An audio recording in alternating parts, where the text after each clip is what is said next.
Our goal today is to find a pressure differential equation that describes the propagation of a wave along a taut string.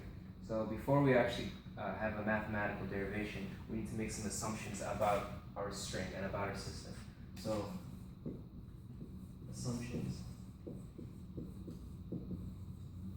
And first let me draw the string in question.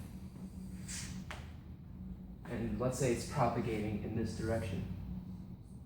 So the first assumption we're going to make is that the slope between any 2 points along the string is going to be, any 2 close points is going to be relatively small. So small slope, and I'll show you what that means in a minute. So if we zoom in this little section right here of the string,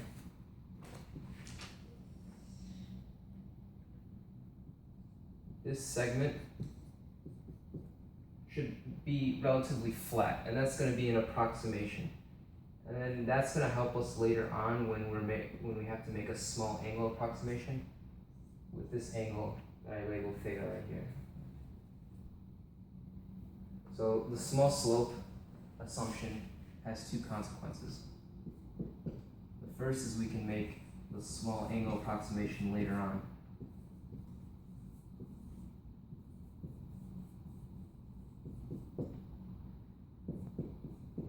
The second consequence of this assumption is that motion is only along the transverse direction.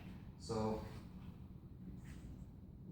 if we have the same 2 points along the string, but the wave still hasn't propagated through them, it would be flat, and there would be a lot of tension on this because it's a taut string, so it's pulled tightly. So let me finish like this.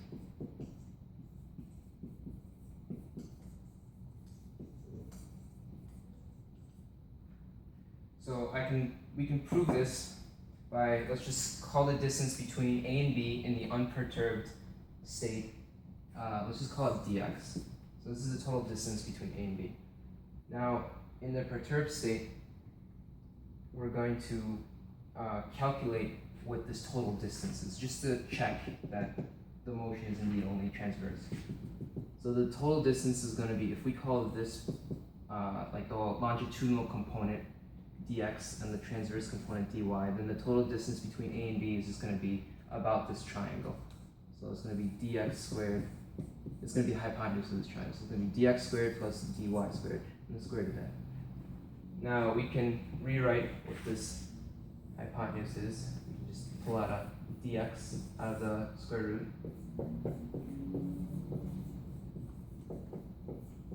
You get this. And then you can Taylor expand this expression right here.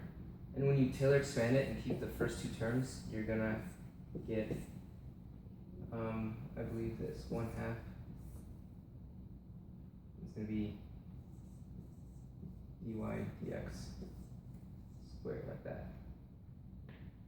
Now if we multiply the dx through, you're going to get dx plus dx over 2, I'm sorry, dy over 2 times dy dx. But we said that we want a small slope, so the slope is going to be dy over dx, right? So it's like a rise over run, if you still remember that. So this is going to be approximately dx because this term is going to be very, very small. So what this means is that even in the perturbed state, the distance is about the same as in the unperturbed state. So the propagating wave didn't really change the displacement along the longitudinal direction. So the only other option is if it changed along the transverse direction. So that's how we can show that the motion is only transverse. The second assumption we're going to make is that the string is perfectly flexible. Now, perfectly flexible just means that there's no resistance to bending in the string. So this assumption, along with the third one, which is negligible or no gravity on the system, these 2 assumptions tell us that the only forces acting on the string are going to be the tension. And we know that tension is going to be active because we said it was a taut string, so it has to be pulled apart. So we can draw a little force diagram right here, we know that in the unperturbed state, tension is going to be just straight across horizontally, and in the perturbed state, the tension is going to begin acting something like this. Along the endpoints is going to be like that. So these two assumptions again tell us that the tension is the only force acting on the string. And the final assumption is that the string is perfectly elastic. What perfectly elastic means is that the tension at this point, at point B on the string, does not really depend on what's going on in this area right here. It's only dependent on the local stretching. So if I zoom in, I can draw another picture. If I zoom in on this endpoint right here, if I zoom in far enough, it'll look exactly like this unperturbed case. And the tension in the unperturbed case along the string is constant. It's going to be T0. This is just from basic physics. So and we can do the same thing on the A endpoint. If we zoom in on it, then it's going to look just like the unperturbed case again. So because the tension in the unperturbed case is T0, it's a constant, we can basically come to the same conclusion with this assumption that it's perfectly elastic, that the tension is going to be about constant along those endpoints as well. So those are the assumptions that we have to make, and now you'll see the mathematical derivation using these assumptions. Now I'd like to show the mathematical derivation of a partial differential equation for the propagation of a one-dimensional wave on a taut string.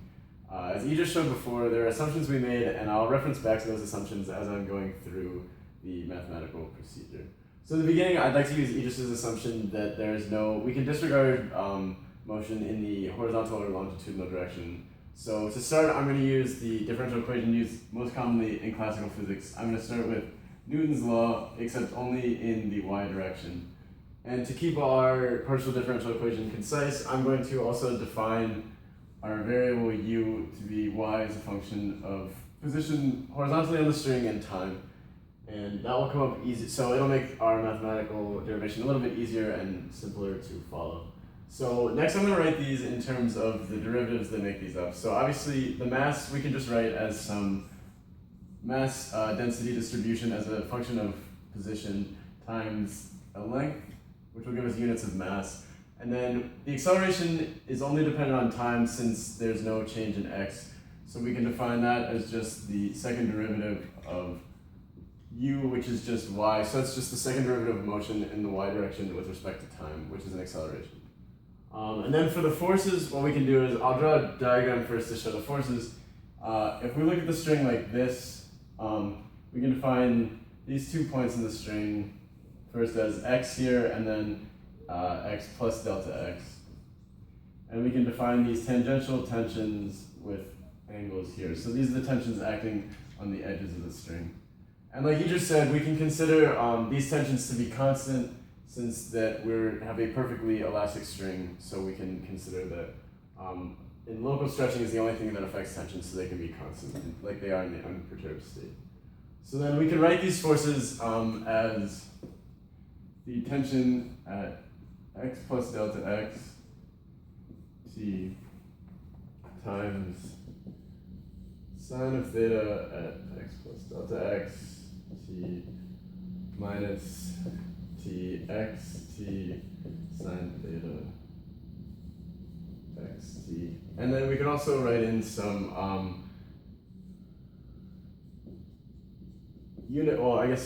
body forces per unit mass, such as gravity or maybe air resistance, and we can write those down in terms of just some arbitrary force, Q naught.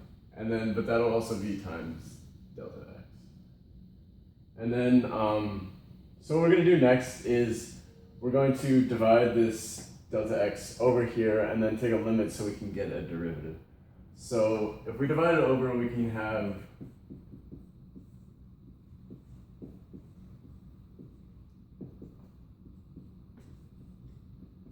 we can write this out as the same thing above it.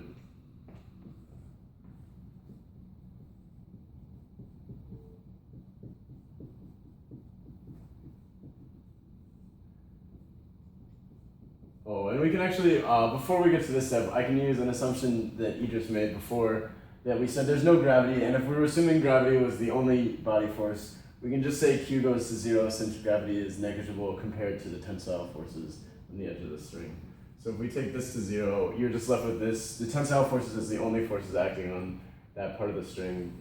And if we divide by delta x, then what you can do from just some remembering from Calc 1 that this is just the limit. If you take the limit as delta x goes to 0, this is just the definition of a derivative of the function t times sine theta. So we can rewrite this in terms of a derivative and not change anything on the left side of this equation. So now we get this equals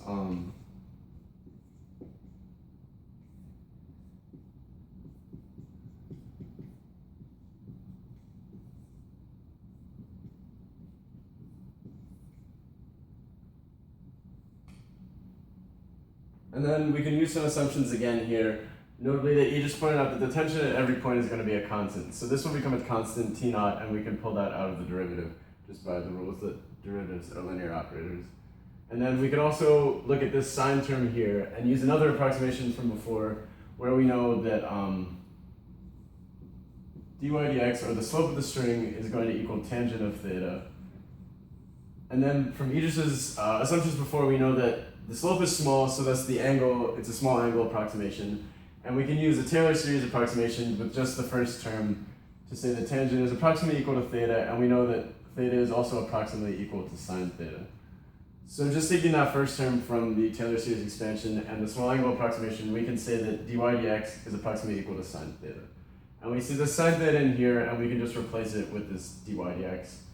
But we also know, since I set y, I set u equal to y of x and t, that dy dx is just also going to be equal to du dx. So now we can bring this, we can bring this down here and finish up this line here. So we know that rho naught x d squared u dt squared equals t naught d dx times du dx. But then that's just a second order derivative if we operate on that. So we can bring this over here, and we'll get our equation here that rho naught x d squared u dt squared equals t naught d squared du dx squared. And if we divide this over here, we can just get it in terms of d squared u dt squared equals t naught over rho naught x times d squared u dx squared. And if you want to, we can define c squared as t naught over rho naught x, which will actually have units of velocity squared because this is going to be a force, so it's going to be in newtons over, and rho naught is going to be a mass density, so it'll be in kilograms over meters. Newtons is just kilogram meters per second squared, and this is kilograms per meter. The kilograms cancel, and you're left with a meters squared over seconds squared, which is just a velocity squared. So then we can finally write our final differential equation as just utt equals c squared uxx. I'm going to do a worked out problem and ultimately going to show that applying these two initial conditions and these two boundary conditions to that equation, you can write the solution in a form like this. So, as Professor Sondeck will derive in some further lectures, if you apply these two Dirichlet boundary conditions where at the two endpoints it's stationary, it's 0 at x equals 0, x equals L for all t, then you will get a solution that is of this form with sine and cosine in an infinite series. So now applying the two initial conditions, first we have some f of x value. So applying t equals 0 and x, we have u of x and t equals 0 equals the sum from n equals 1 to infinity of a sub n sine of n pi x over L. So now with t equals 0, plugging it into this, we have cosine of 0 for t equals 0, which is simply 1. And more so, for sine of t equals 0, this term falls off. So we have u of x0 equals this, which equals f of x. So f of x equals the sum from n equals 1 to infinity of a sub n times sine of x times this a value. So next we can do this b sub n term. And to do this, I'll do a more general derivation. So we state that g of x equals the partial derivative of u with respect to t. So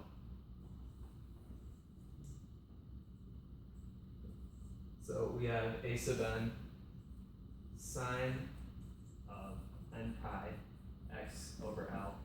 So now we take the partial derivative of cosine with respect to t. And in that case, we get n pi c over L times sine of n pi c t over L. And we also must include a negative sign for the derivative of cosine. And then additionally, we have plus b sub n sine of n pi x over L times n pi c over L. And for the derivative of sine with respect to t, it is cosine of n pi ct over L. So now we plug in our t equals 0 values again. And for here we have sine of t equals 0. So this is simply 0, and this is simply 1. So ultimately we can state that g of x equals the sum from n equals 1 to infinity of b sub n sine of n pi x over L n pi c, and this cosine term goes to 1. So that's our g of x. So now, as we're familiar with, we can use the principle of orthogonality to ultimately get the coefficient. So if we multiply both sides by some arbitrary sign of m pi x over L, and we integrate, we get that the integral from 0 of L of sine of m pi x over L g of x dx equals sum from n equals 1 to infinity b sub n sine of m pi x over L sine of n pi x over L times this n pi c over L dx. So now we know that in order for this integral, excuse me, there should be an integral here from 0 to L. So now in order for this integral to be any value other than 0, n must equal m. So now in the case that n equals m, the integral of sine squared goes to L over 2, which we've done many times. So what we're left with ultimately is the integral from 0 to L sine of m equals n pi x over L g of x dx equals b sub n, the sum from n equals 1 to infinity. Excuse me, but we know that it's only for one n value of L over 2 times n pi c over L. Now the L's cancel, and ultimately we have b sub n is equal to this integral times the coefficient. However, for our problem, from the initial condition, we have the g of x equals 0. So this integral goes to 0, and b sub n equals 0. So now with our b sub n equals 0, we can rewrite this solution in terms of just a sub n. So now we take the form u of x t equals the sum from n equals 1 to infinity a sub n sine of n pi x over L times cosine of n pi ct over L. So now we can use a trigonometric identity to further simplify this. So now we can write it in the form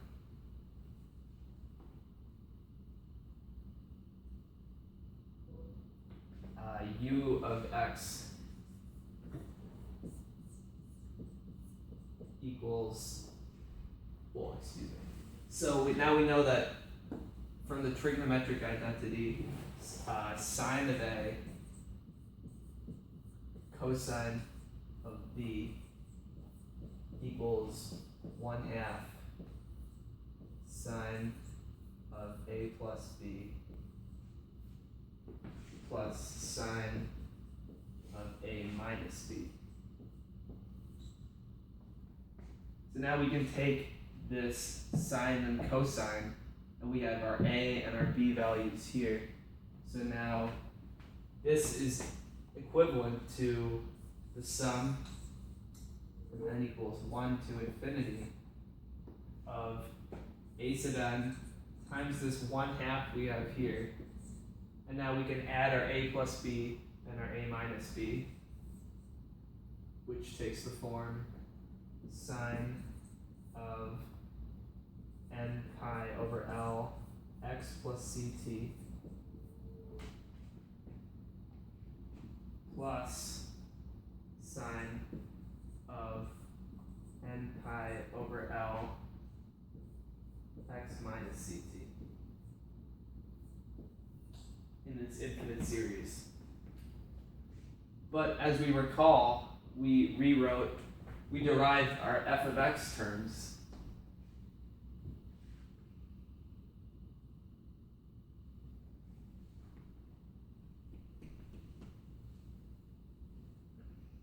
we define our f of x is of this form, a sub n sine of n pi x over L, a sum from n equals 1 to infinity. And similarly, we have our solution in this term right here. So now we can write u of x t equals n equals 1 to infinity. Just rewriting what we have below, a sub n over 2 sine of n pi over L x plus ct plus sine of n pi over L x minus ct.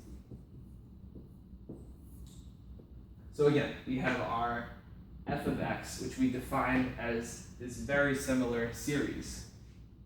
So we can define an f of x plus ct, and we know that this plus ct term can just be applied in here, which is equivalent to the sum from n equals 1 to infinity of a sub n sine of n pi over L x plus ct, which is exactly what we have up here. So ultimately, we can rewrite u of x t equals 1/2 f of x plus ct, which we can get from here. And we also have a minus ct right here, plus f of x minus ct. And ultimately, this takes the form of our final answer. So we can show that the solution can take this form of f of x plus ct, f of x minus ct, when we apply these particular initial and boundary conditions.